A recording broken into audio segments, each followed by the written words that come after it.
Well, welcome back, guys, to Arthur's Original and Bootlegs Part 3. The second video was a bit better with my misses at the moment because it wasn't many jokes of the original girls in there. So moving along, what we've got now in front of us is 3 boards. These are Donkey Kongs, okay, but Crazy Kongs on the other hand.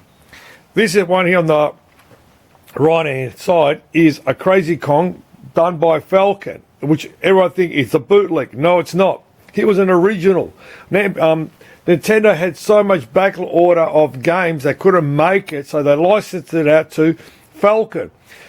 Falcon made a lot of games back in the day. It was a small company making, mainly I know them back in the day, they were doing a lot of poker boards. And their programs on their poker boards, their 5-card studs were really great games, really good games. So on the other hand, this one here is done by Orca. And now this is a rare game, hardcore collector's game in Japan. Orca was a bit of a dispute. I don't know what the stories with Orca is, but I know all the Japanese people are chasing anything with an Orca. And Orca, the only thing that came I know from Orca is SPL back in the day. Google it up, YouTube it. It's a lot of little spaceship cruising east-west shooter. But there was something to do with these Crazy Kongs that Orca did. The one above that is a bootleg Crazy Kong. This board, there were so many different versions of Crazy Kongs, Pac-Mans. Oh, I can't remember. So many, I can't remember. They were doing the conversions on this board. Now, if I have a good look, have a look. You see here? Doesn't it look pretty similar to the Orca board? If I flip the Orca board over, now if I turn it around like this, doesn't it look similar to the Orca board? It's pretty, the way they've done it. And the Falcon quality boards, the boards of Falcon, the quality is so good. For its age, I've never seen boards hold up as good as these. And they're great to work on. I've got a few of these. I've got issues. They're all got issues. It's called chip rot. And somebody goes, what goes wrong with this? Mate, you name it. A lot of TTL problems go down. I'll give you a show. You. Keep a looking at that. Here's a bucket of all the chips that have died. I've just been hoarding these chips, all of it. I'm not racist on which ones they died. They're all just packing. By the way, this is what my missus uses to keep my white t-shirts nice and bright. But I've been collecting them. This is out of a Double Dragon. The mask ROM, well, died. A RAM died. Another mask ROM died. So yeah, I've been hoarding all these to show people. Dip switches dying. So yeah, that's what I've been collecting them. So back to originals and bootlegs. At least they're easy to work on, easy to get parts in. Well, last week my stuff came in from China, from a girl from Shenzhen that I've met. Okay, so remember those chips I was talking to you about that I've got 10 and 5 of duds. At least with this girl, her stuff is good, and I pay extra for it, but you get better service. Yeah, they're for my Double Dragons. Yeah, I got my shipment in. I was happy as pig and stuff. So here, remember that chip I was telling you about the M5205? This cost me $6. I thought it was $9. It was actually $6 plus postage. I got 2 pieces. A bit of a tight ass. Remember the other day I was telling you I was chasing up the HD 36701 for the Double Dragon? It has come in. Problem is, I've got to put a program into this chip because of that EEPROM in there. I don't know how I'm going to put the program into this chip now. So I've got to do a bit of Googling if my program or do an adapter to put it in. So again, and her stuff, it's all legit. If she says it's shit, she'll say it's shit. Not like all these other sources out there, I bought what is a HD 63C. This is the Double Dragon. This is a much faster CPU than a 6809. So yeah, so I got my shipment in. I was happy as pig and shit, basically. Oh, I got the chip for that. Remember the first video I was talking to you about the oh God, I got a brain stop. the Atari game, Return of the Jedi. Yeah, Return of the Jedi, I think it is. Yeah, whatever. Yeah, got that in. This was about $20-something it was, plus postage. But what do you do with a shipment? But you need it. So moving along, back to the bootlegs and that. So have a look at this. So you can see the Crazy Kong. This is a Crazy Kong Part 2 I've written on there. 2-layer. The quality of the board is not bad. It's deteriorating. It's called chip rot, basically. It's just, everything is just rotting. It's tarnishing from its age. Here's the other one with this one. Have a good look, you know. Orca. You know, have a look at the symbol of this stuff. Google it. You'd be amazed, like I did too. Yeah, this one here's got a bit of a problem as well, like everything else has got problems. So let's I'll pull out something else. Where is it? Okay, here. There's something else. Bear with me. Here. Have a look at this baby. This guy here is a POW. Yeah, look at the daughter board on that for the extension of the Rams. But now have a look at this.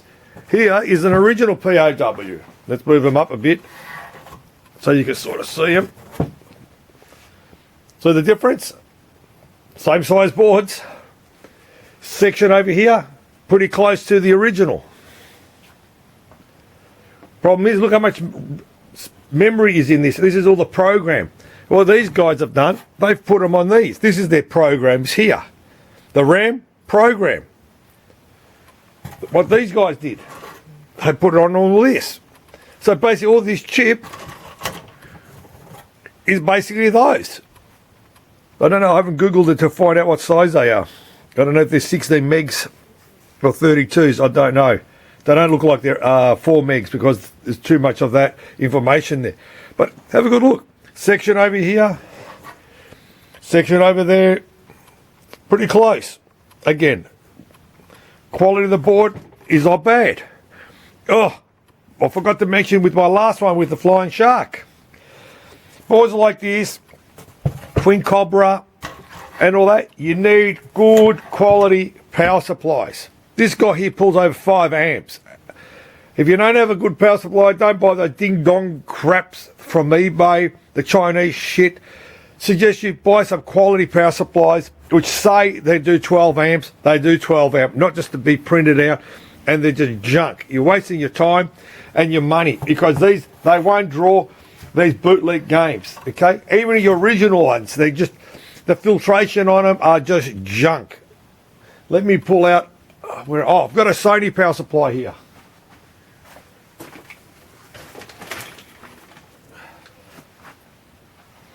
Yeah, here you go. This is an old Sony power supply back in the day. This was about over $100 when we were buying them. All right, if you don't believe me, Google it, have a look. Sony.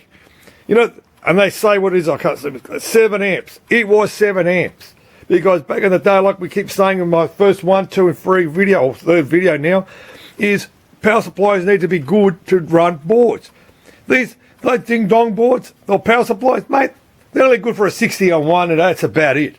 And it's just a joke. I'm not having a racist off the power supplies, but I haven't thrown this guy out because it is a power supply. So moving along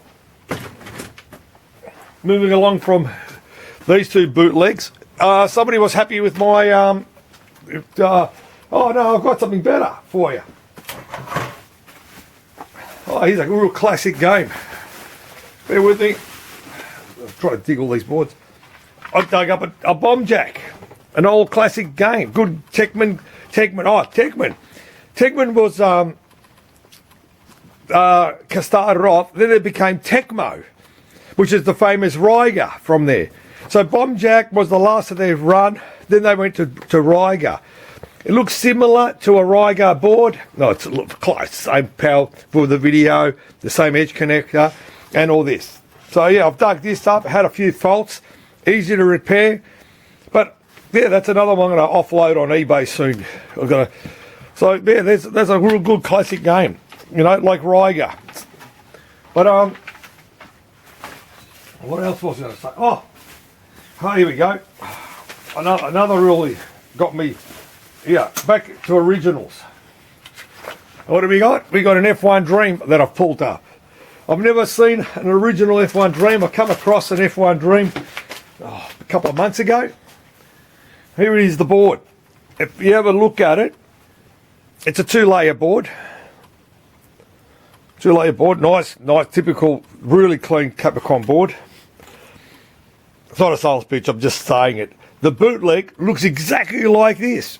Looks the same, but it's a bootleg. What was wrong with this guy, you say? You wouldn't believe it. See the ones with the labels gone? See, all these masked ROMs shot itself. Have a look. 1, 2, 3, 4, 5, 6. 6 masked ROMs packed up. Original. Problem I've noticed lately, a lot of the masked ROMs aren't holding their dash. They are dying. And lucky everything's been dumped out there. You could find the information and all that. But again, it's back to, it's working again. So again, I got this from another operator he had on his. I've been buying a lot of stuff from old operators who've been caught hoarding, and they don't throw out like I do. I've got problems myself. I do admit that I've got problems. But again, I've regurgitated a board that was dead. So it's back alive again. Yeah, you love how I sort of protect my boards. So yeah. Oh, and from last video, somebody was really enjoyed my talk about boards, the books, the information back in the day. And I say, yeah. Oh, and by the way, they also like those original game boards. Have a look at this one. Have a look at this, honey. We were at a trade show back in Japan, and next door, I think it was a Japan Jammer show, there was a car show. Guess where I spent all my time there? Have a look at this. Wouldn't you like to test drive that thing around for a while? I'm talking about the car, okay? So, yeah, have a look at that. You know, so because the other guys goes, oh, where's Arthur gone? And I came back and I go, oh, yeah, I was looking at all these fancy cars. So, but here's another, keep going with it. Here, have a look at this. All right, back to that trade show. Yep, the last video, they enjoyed it. All right, this is Cammy. I can't remember what game Capcom was producing or selling back in the day, but yeah, check that out. Trust me, a lot of people have bulges every day at these trade shows. Here's a classic.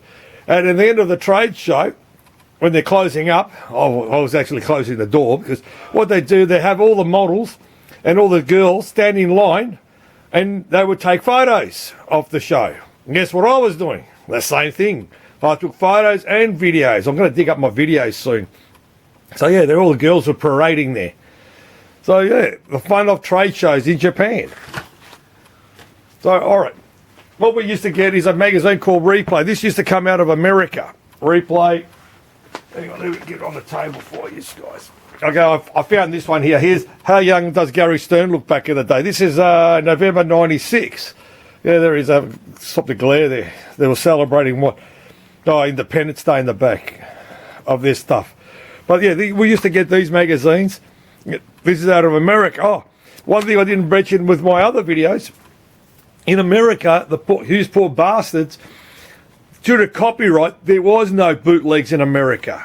But for us, in the rest of the world, we were getting all the bootlegs. So there were so many games getting dumped in Australia, Europe, Asia, and all that, where they were copyright stuff. But used guys in the States, used was stuffed because the distributor there was shafting every operator there, making them pay top dollar for dedicated cabinets, you know. So, for example, this game here, when it first came out, it's an Atari thing, we're not going to say much about it. It was a dog.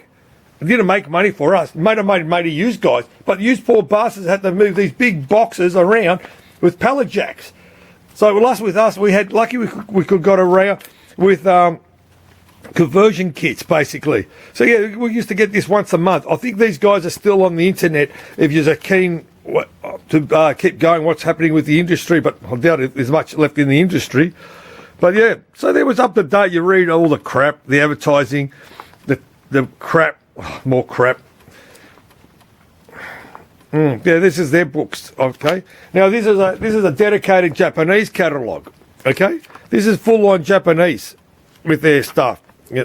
And as I said to you, I used to get it just to see the girls, what they're advertising, the pictures, distributors, manufacturers, and all that. So here's another couple more from Leisure Line. Okay, here's a classic. What year was this one? October 1987. You can show that I've been around, not full of crap. Yeah, Afterburner. Have a look at that. Afterburner. This was big dollars. Oh, this was just big dollars. Then don't forget, 87. Yeah, have a look at how much they were charging for a power supply. $100. So I wasn't full of crap. Have a look. Oh, Rolling Thunder. No bootlegs of Rolling Thunder out there. Because Namco had a lot of protections. I actually do have one and needs repair. Hey, check that out. Oh, there's a 720 here. Have a look at this. 720. I just repaired a board for somebody the other day because I've become the Atari expert. Have a look at this. Have a look at the... bringing back memories, mate. 1987. Look at the joysticks. How much they were charging for joysticks. Yeah.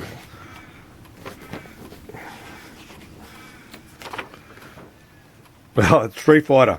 There it is. There's the original Street Fighter with the big banana control panel with the big buttons. The original Street Fighter. There. See, coming soon to your local shop. How good is that? 87. You can't get more rarer than that. Yeah, so here's some more glossier ones I pulled out. 95. Mortal Kombat. Same thing again. They're all just advertising in there with their games. Charging us premium for all their stuff. Yeah. Oh, here's a good story I got for you. The Ace Driver Deluxes. I was working for a company that just opened up. And they had 8 of these guys. And back in the day, I used to have really long hair. And I'm talking really long, up to my ass, basically. And they used to call me Long Hair Arthur. And a few other names they used to call me. So I was doing a job on this. This has got a drum motor. It makes the car spin left to right. And it's a roller with a motor. And it started, there's a wheel that makes it slide left and right. What happened was, the wheel deteriorated. It started rotting away. Because the way they've grooved that out, it was a bad design. And I was leaning in there, and my fringe was so long, I nearly got caught on the roller. I go back the next day, they go, what the hell happened to you? Came in with short hair. I was about to get scalped on this machine. So that was the way for me to get a haircut. It took me about 2.5 years to grow it to that stage. Yeah, I'll never forget this machine, mate. You'll never forget the machines that gave you the... Oh, yeah. Oh, here's, have a look at this. Have a look at Peter Whelan. The guy's been in the industry for years. He's retired now. He's up there now. Nice guy. He used to work with Child of Muses with East Coast Coin, that Dungeons and Dungeons. It was under his banner he was selling those conversion thingos. Yeah, there is Peter Whelan. Look at him, how young he was back in the day. Yeah, so there you go. These are the list of they were saying. So the replay, Japan market, what was going around. Yeah, they're just... Oh, there he is again. So yeah, so this is basically the virtual reality crap. Oh, God.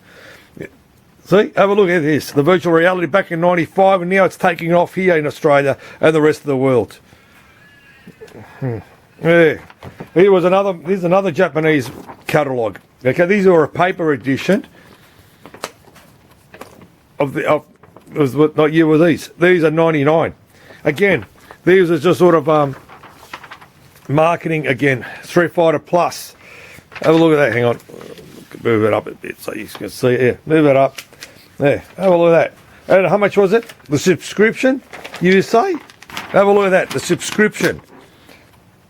That's right, $180 US subscription. There you can see it better. For a subscription to this magazine.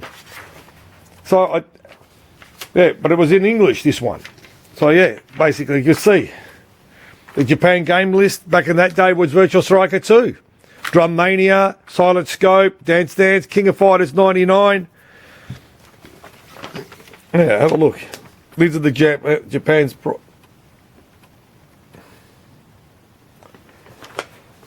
Strikers.